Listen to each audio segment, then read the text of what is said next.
అందరికీ నమస్కారం. మా ఛానల్‌ను మొదటిసారి చూస్తున్న వారైతే సబ్స్క్రైబ్ చేసుకోండి. అలాగే పక్కనే ఉన్న బెల్ ఐకాన్‌ను క్లిక్ చేయండి. కామము అంటే కోరిక. కోరికలు లేనిది కనుక అమ్మవారిని నిష్కామ అన్నారు.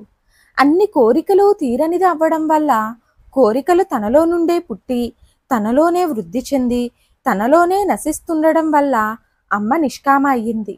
మానవ దుఃఖాలకు మూలం ఏమిటి అని వ్యాసుడు అమ్మవారిని అడిగాడు ఒకప్పుడు. కోరికలే అని అమ్మ సమాధానమిచ్చింది.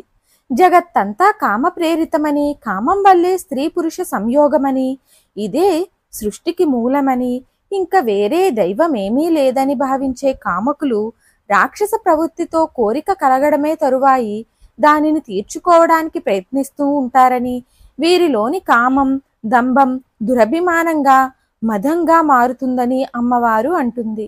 దీనివల్ల వీరంతా ఏది చెయ్యవచ్చు ఏది చెయ్యకూడదు అనేది మరచి కేవలం కోరికలను తీర్చుకోవడానికి ప్రయత్నిస్తూ ఉంటారు. తమ కోరికలు తీర్చుకోవడానికి తప్పుడు శాస్త్రాలను సిద్ధాంతాలను ఆశ్రయిస్తూ ఉంటారు. శాస్త్ర విరుద్ధ కర్మలు ఆచరించి భ్రష్టులవుతారు.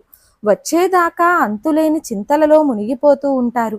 విషయ భోగాలు అనుభవించడమే జీవిత పరమార్థమని, అందులోనే సుఖాలు ఉన్నాయని భావిస్తూ ఉంటారు. ఈ మార్గం వల్ల ఆశాపాసం వీరిని కట్టిపారేస్తుంది. ఆశ పెరిగి పెరిగి క్రమంగా క్రోధంగా మారుతుంది. దానివల్ల అనారోగ్యం కలుగుతుంది. కోరికలు తీర్చుకోవడానికి ధనం కావాలి కనుక వీరు అన్యాయ మార్గాన్ని అనుసరించి డబ్బు సంపాదిస్తారు. ఒక వస్తువు సంపాదించాక ఇంకొకటి, అది వచ్చాక మరొకటి, ప్రస్తుతం ఉన్న ధనంతో మరింత ధనం సంపాదించాలని, ఒక శత్రువును నాశనం చేశాక ఇంకొకటి నాశనం చేయాలని, ఒక వినోదం చూశాక ఇంకొక వినోదం చూడాలని అనుకుంటారు. ఈ మోహ జాలంలో చిక్కుకుని ఘోర దుఃఖ పాలవుతారు.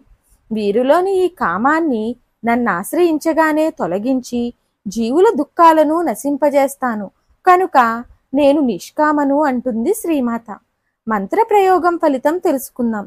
ఒక్కొక్కరి ఇంట తరచుగా ఎవరో ఒకరు మరణిస్తూ ఉంటారు.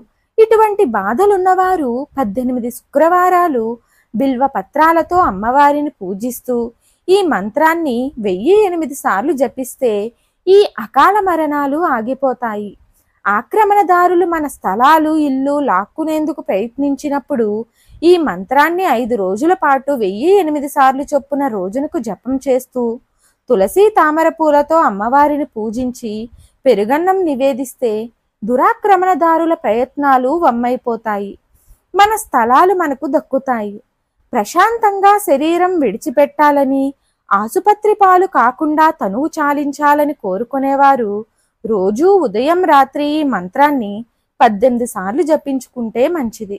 మంత్రం ఏమిటో తెలుసుకుందాం. ఓం నిష్కామాయై నమః. ఓం నిష్కామాయై నమః. ఓం నిష్కామాయై నమః. ఈ వీడియో చూసిన ప్రతి ఒక్కరూ కామెంట్ బాక్స్లో ఓం నిష్కామాయై నమః అనే మంత్రాన్ని టైప్ చేయండి. అలాగే మా ఛానల్ను కొత్తగా చూస్తున్న వారైతే సబ్స్క్రైబ్ చేసుకోండి. పక్కనే ఉన్న బెల్ ఐకాన్ను క్లిక్ చేయండి. మా వీడియోని షేర్ చేయండి, లైక్ చేయండి. Thanks for watching.